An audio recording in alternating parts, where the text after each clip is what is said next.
सोचिए, एक बच्चा मेले में जाता है और उसे जो कुछ भी दिखता है वो सब कुछ उसे चाहिए। लेकिन कुछ देर बाद जब उसे वही सारी चीजें दी जाती हैं तो वो उन सबको लेने से इनकार कर देता है। आखिर ऐसा क्यों? आज हम द लॉस्ट चाइल्ड कहानी के इसी गहरे मनोवैज्ञानिक रहस्य को समझने की कोशिश करेंगे। चलिए जरा कल्पना करते हैं वसंत के एक मेले की, जो रंगों, आवाजों और खुशबुओं से सराबोर है।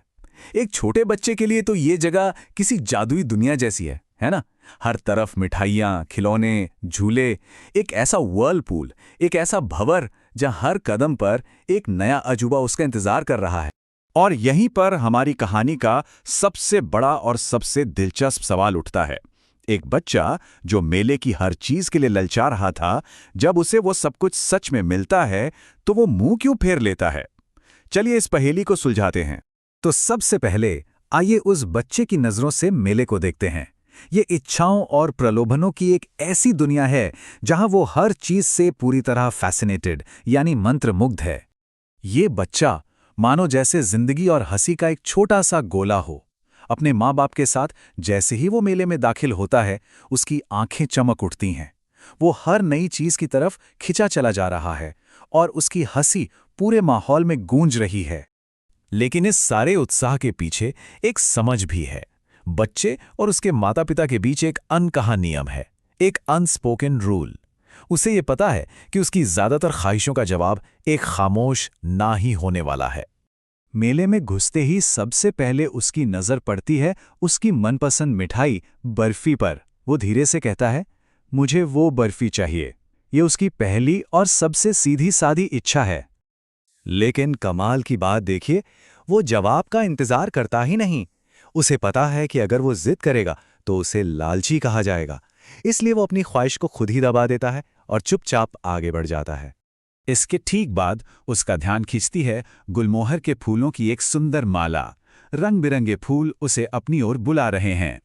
और फिर से वही होता है। उसे पता है कि इस बार बहाना क्या होगा कि ये फूल तो सस्ते हैं। तो एक और इच्छा मन में ही दब जाती है और वो बिना कुछ कहे आगे बढ़ जाता है। एक पैटर्न सा बन रहा है ना? थोड़ा आगे उसे रंग बिरंगे गुब्बारे दिखते हैं और उन्हें देखकर तो उसकी इच्छा जैसे बेकाबू हो जाती है।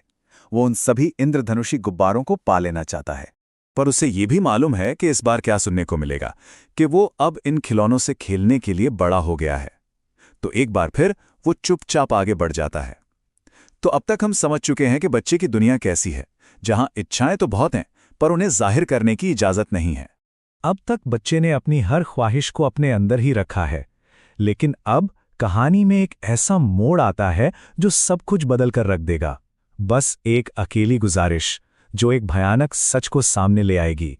वो बड़ा सा गोल झूला देखकर बच्चा पहली बार अपनी चुप्पी तोड़ता है। यह पहली बार है जब वो इतने आत्मविश्वास से सीधे सीधे अपने माता पिता से कुछ मांगता है।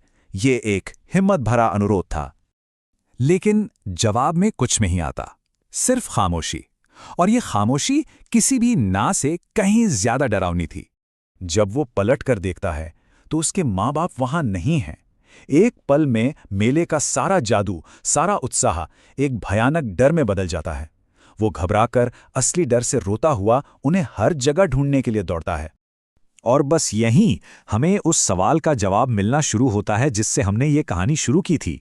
एक अजनबी की दयालुता बच्चे की चाहतों और उसकी असल जरूरतों के बीच का फर्क एकदम साफ कर देती है। तभी भीड़ में से एक दयालु आदमी उसे रोता हुआ देखकर अपनी गोद में उठा लेता है और बच्चे को बहलाने के लिए वो उसे वही सारी चीजें दिलाने की कोशिश करता है जिन्हें बच्चा थोड़ी देर पहले इतनी शिद्दत से चाह रहा था। वो आदमी उसे झूले पर ले जाने की बात करता है, उसे गुब्बारे, माला, मिठाई सब कुछ दिलाना चाहता है। वही सारी चीजें जिनके लिए बच्चा कुछ देर पहले तरस रहा था। लेकिन अब हर पेशकश का सिर्फ एक ही जवाब है, मुझे मेरी माँ चाहिए, मुझे मेरे पिता चाहिए। अचानक उन सभी चीजों का कोई मोल नहीं रह जाता। तो ये जो बच्चे का सफर हमने देखा, ये हमें सिखाता क्या है? इस कहानी का असल मतलब क्या है जो आज भी उतना ही सच है? देखिए, कहानी का सार बहुत सीधा और गहरा है। सुरक्षा का एहसास यानी सिक्योरिटी हमारी सबसे पहली और सबसे बड़ी जरूरत है। माता पिता का साथ और उनका प्यार एक ऐसी बुनियादी जरूरत है जिसके सामने दुनिया की कोई भी भौतिक चीज फीकी पड़ जाती है। बच्चे का व्यवहार इसीलिए बदला क्योंकि उसकी सबसे बड़ी जरूरत यानी सुरक्षा उससे छिन गई थी। तो इस कहानी से 3 बड़ी बातें समझी जा सकती हैं। पहली ये कि हमारी चाहतें और हमारी असली ज़रूरतें अक्सर 2 अलग-अलग चीज़ें होती हैं। दूसरी बात, इमोशनल सिक्योरिटी के बिना दुनिया की सारी चीज़ें बेकार हैं, उनका कोई मूल्य नहीं। और आखिर में बच्चे का बार-बार अपने माँ-बाप को पुकारना दिखाता है कि उसके लिए वही उसकी पूरी दुनिया थे। और आखिर में ये कहानी हम सब के लिए एक बहुत गहरा सवाल छोड़ जाती है। ये हमें सोचने पर मजबूर करती है कि हम अपनी अपनी जिंदगी में किन बर्फी, मालाओं और गुब्बारों के पीछे भाग रहे हैं और वो कौन सी असल ज़रूरतें हैं जिनके बिना हमारा वजूद ही अधूरा है।